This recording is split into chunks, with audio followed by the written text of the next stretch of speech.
বৃষ্টির দিনে আজকে বানিয়ে ফেললাম গরম গরম খিচুড়ি। এই যে কড়াই তেল দিয়ে দিয়েছি ফুলকপিগুলো ভাজতে। এদিকে ফুলকপিগুলো ভেজে নিচ্ছে, আর ডাল ধুয়ে রেখেছি, টমেটো পেঁয়াজ কেটে রেখেছি, আর ওদিকে রেখেছিলাম কড়াইশুঁটি ছাড়িয়ে। এই যে ভেজে রাখা কপিটা দিয়ে দিলাম, তার মধ্যে দিয়ে দিলাম মসুর ডাল। এরপর ওগুলো দিয়ে দিয়েছি সেদ্ধ করতে, তার মধ্যে ছিল আলুও।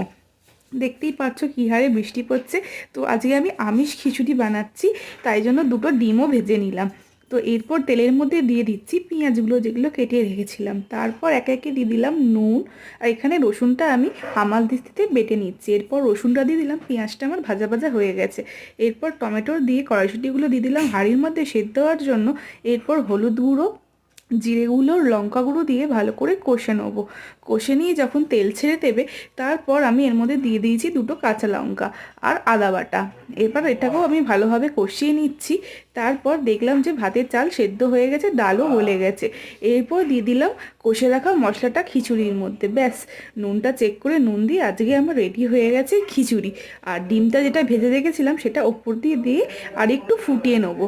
আমার খিচুড়ি রেডি হয়ে গেছে। এই যে এরপর সার্ভ করে নিলাম। খুবই টেস্টি হয়েছিল।